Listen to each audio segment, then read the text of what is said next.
Arrancamos visión global con la mirada puesta en ese cierre del viejo continente, un cierre en general en tono negativo entre las principales plazas bursátiles. El K40 ha cerrado con un descenso del 0,80%, el DAX 0,93% a la baja, 15.883 puntos. Si miramos al FTSE de Londres, el recorte ha sido menor, del 0,28%, el Nikkei italiano por encima del punto porcentual y el IBEX 35 salvando los muebles en los 8.800 puntos, pero aún así con un retroceso del 0,12% en la sesión de hoy. Dentro del selectivo español, los principales movimientos a la baja han ido a parar a Fluidra, 3,8% de recorte, 30 euros 30 céntimos la acción. Le ha seguido Siemens Gamesa con caídas del 3,12% y Solaria un 2,63%. En el lado positivo, hoy las principales alzas se las ha anotado Grifols, más de un 3% de subida, Merlin Properties 2,3% y Enagas 1,87% de subida. Hoy que poníamos el foco en ese dato macroeconómico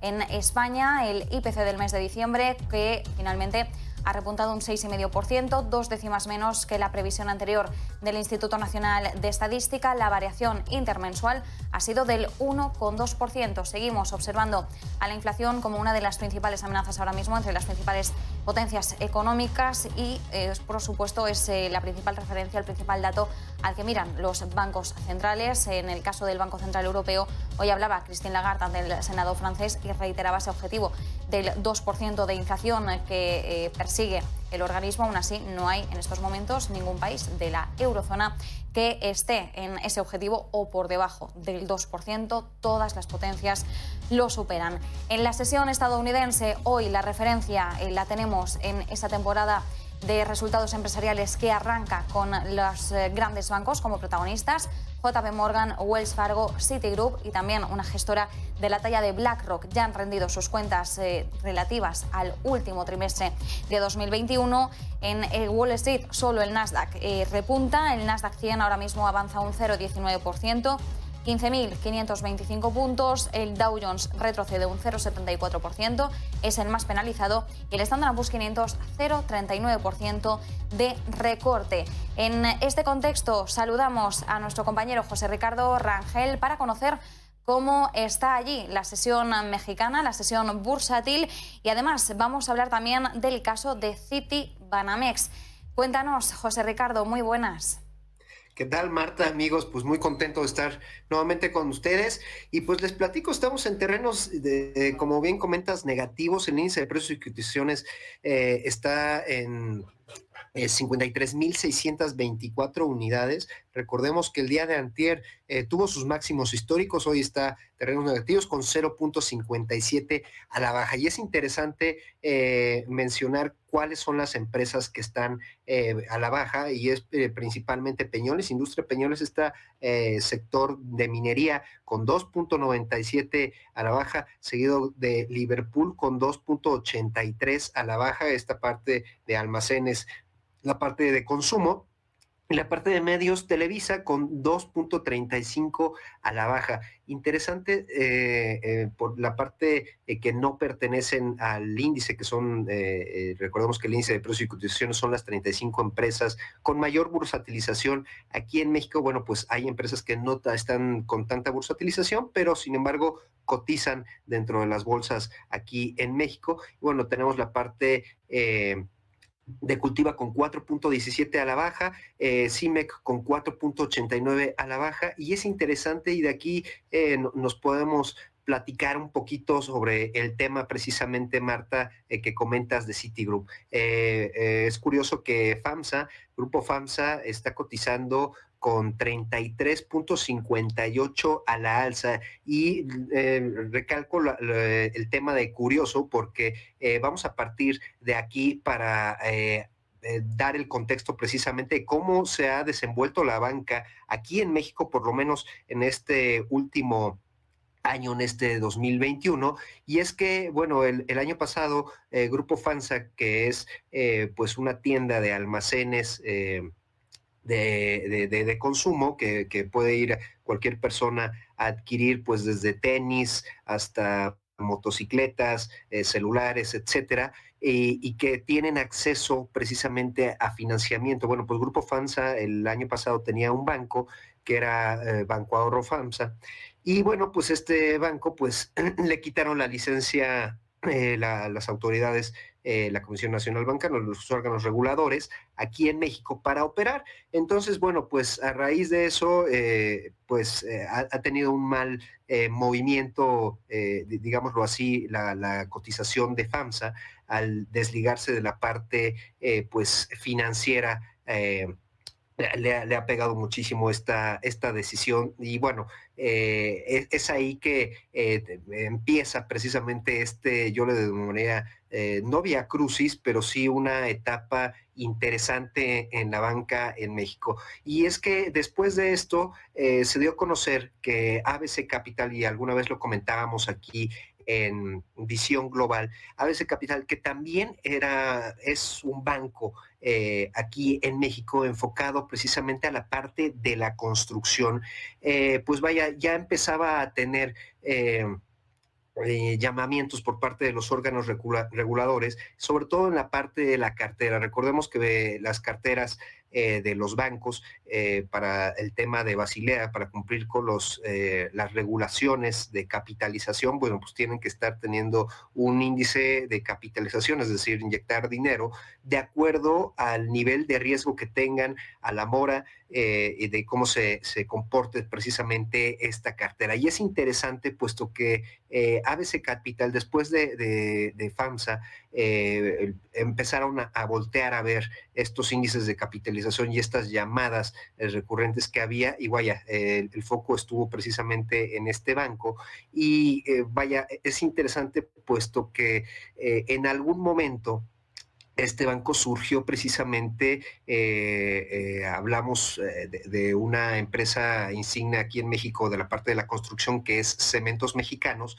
Cemex pues tenía que tener esa parte financiera y para eso creó ABC Capital para hacerle frente a toda esta necesidad de financiamiento de los clientes de la industria del cemento, de la construcción y de sus propios distribuidores de materiales.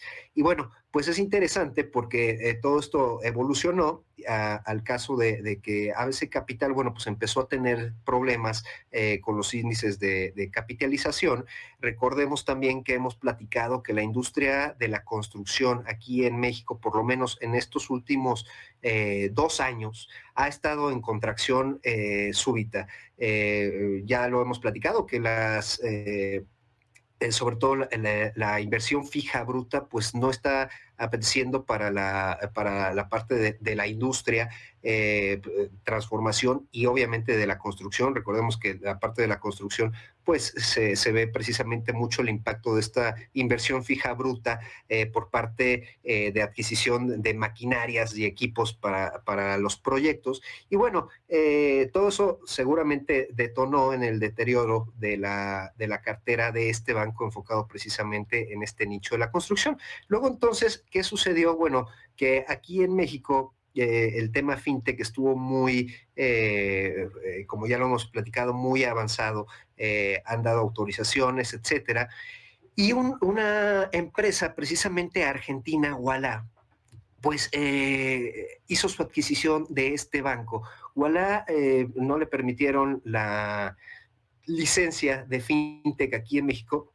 Sin embargo, el hecho de que pueda adquirir un banco como lo es ABC Capital y cambiar toda la cartera, si bien va a ser una tarea, un reto impresionante, pero bueno, el apetito, sobre todo de las fintech para penetrar precisamente en el banco, pues fue una muy buena oportunidad. Y bueno, han adquirido la licencia de ABC Capital. Vamos a estar pues monitoreando cómo evoluciona esto. Y luego entonces toda esta historia, Via Crucis que estamos platicando, mi querida Marta, amigos, pues bueno, desemboca el día martes, precisamente con la noticia de que Citi Banamex pues se retira precisamente de la banca minorista y de la banca de empresas aquí en México. Y es muy curioso porque independientemente de la estrategia global que tenga Grupo Citi, y ya lo platicamos con Alexis Milo, economista, aquí independientemente de esta estrategia, pues es una banca insigne, no es, te estoy hablando que los dos casos anteriores, bueno, pues representaban a lo mejor el top, dentro del top 10, a lo mejor los lugares 7 y 8. Estamos hablando que Citibanamex representa el lugar 3. En primer lugar está BBVA, después Santander y después está Banamex. Y Banamex, pues bueno, las carteras ya las habíamos platicado, en euros está la parte de empresas, representa casi 9,719 millones de euros, y la parte comercial, la parte de consumo son casi 7,177 millones de euros. Entonces, pues es definitivamente representativa para aquí, para México. La marca definitivamente de Banamex es una insignia por más de 100 años aquí en México, Marta. Y bueno, aquí es curioso porque ha detonado precisamente algo que por lo menos en Negocios TV y en Visión Global, pues hemos querido que también se promueva la educación financiera. Y es que todos los clientes, Marta, amigos allá en España, pues quieren saber qué va a suceder con sus cuentas. Y bueno, a lo que voy con esta reflexión es de que pues todos los productos financieros, nosotros como usuarios tenemos que tener esa conciencia precisamente de analizar qué es lo que se nos ofrece, cómo está el mercado, y no esperarnos, pues bueno, a estas situaciones obviamente de compraventas. No se ha anunciado quién va a ser el posible comprador, Marta, de la parte de Banamex. Lo cierto es de que son casi 31,000, habíamos hablado de 20,000 empleados, pero la cifra correcta, Marta, es de 31,440 empleados que representa esta banca de empresas y minoristas, sin contar obviamente el número de sucursales, todo el total de activos, en fin. Esto pues bueno, ha puesto a reflexionar precisamente a los clientes de Banamex. Obviamente, no, por el momento todo se mantiene igual, la oferta se mantiene igual, hasta que no tengamos una empresa que esté interesada, que puede ser nacional o puede ser extranjera, que precisamente pues fije las nuevas reglas del juego, ¿no? Sí va a haber cambios, sí va a haber cambios, obviamente, como cualquier producto, pero esto se verá una vez que se formalice, que haya un due diligence, que haya pues la cesión como tal de las carteras y el cambio de productos, ¿no? Entonces, interesante pues dejar esto en la mesa, esa reflexión que todos tenemos que tener sobre nuestros productos, y sobre todo la parte de Afore, que ha sido muy cuestionada, y es donde más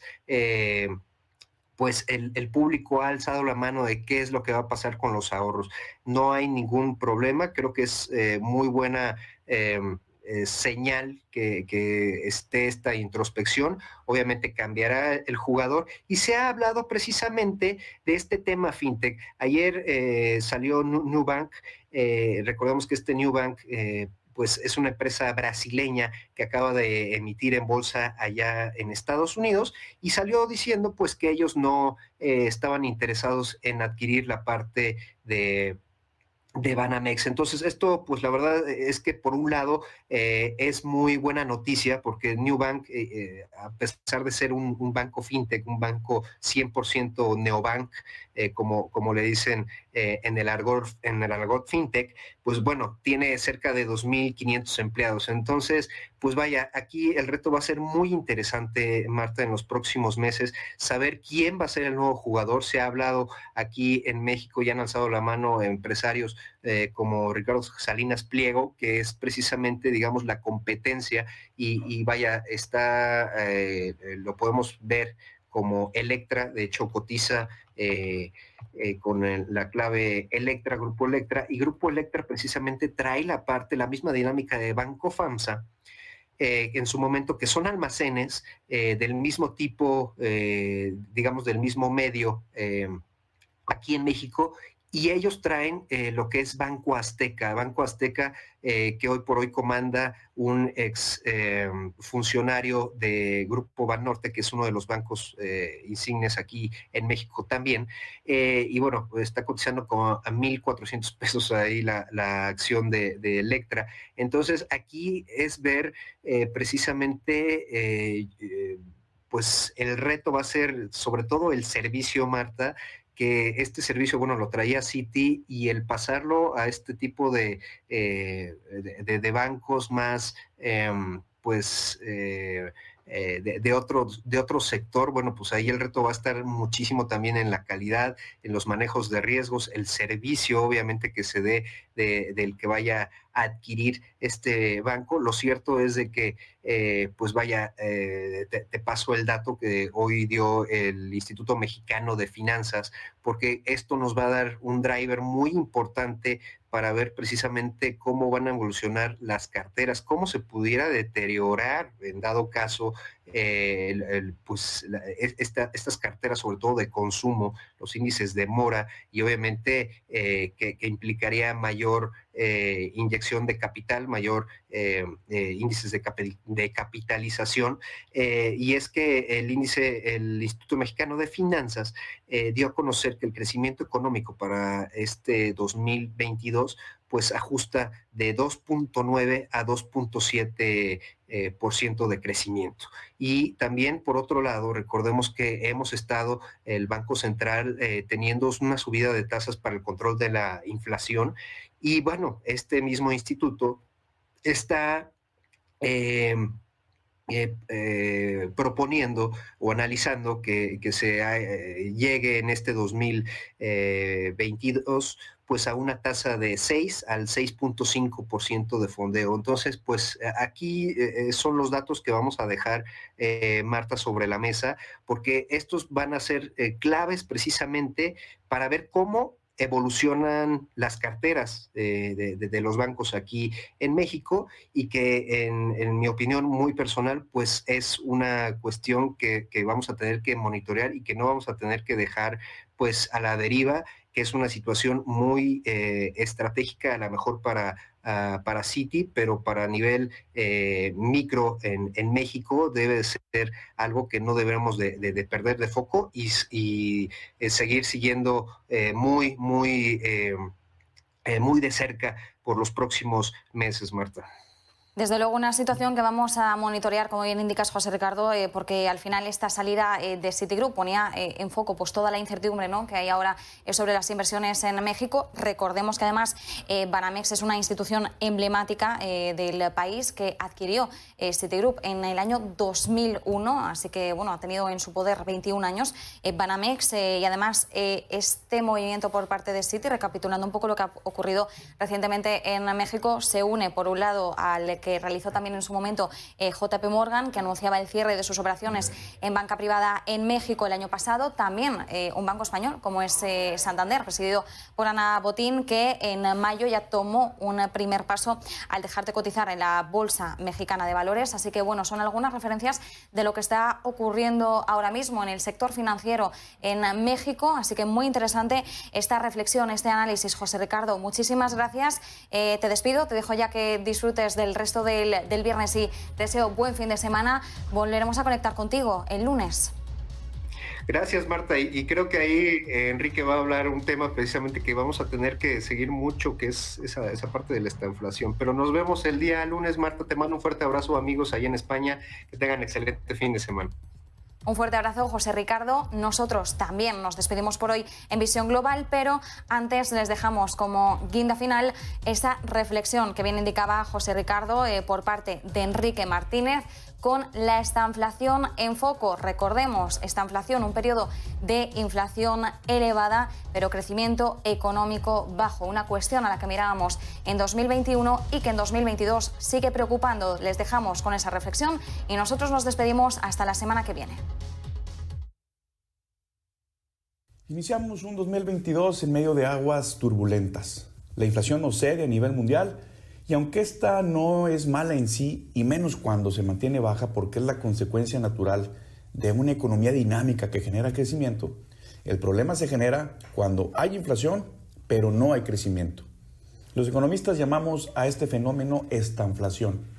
Y aunque la mayoría de los países cerró el año pasado con crecimientos moderados, cuando se le descuenta la inflación, este se vuelve nulo o negativo. La estanflación es el peor de los dos mundos. Se asumen los costos de la inflación sin gozar de los beneficios de tener un crecimiento económico que genere empleo y riqueza. En un escenario de estancamiento, los gobiernos tienden a implementar políticas fiscales expansivas, reduciendo impuestos o incrementando el gasto público, lo que conduce a una mayor inflación. En un escenario de alta inflación, los bancos centrales tienden a implementar políticas monetarias restrictivas, incrementando las tasas de interés, lo que conduce a una mayor recesión.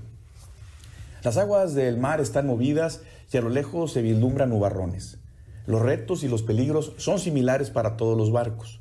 Solo las naves que estén construidas con materiales de calidad y con solidez y que cuenten con un capitán y tripulación con preparación, valentía y pericia podrán sortear la tormenta. Es por eso importante que nuestra economía se blinde y sus servidores públicos se preparen para esta embestida y para las que vengan. Y para acabar de descomponer el cuadro, una nueva ola de COVID arremete con furia. La ventaja es que no nos toma por sorpresa. 2 años de experiencia restan mucho a la incertidumbre. Sigámonos cuidando sin frenar la economía. Los obstáculos son grandes, trabajemos en superarlos. Te saluda tu amigo Enrique Martínez. Que tengas un excelente día.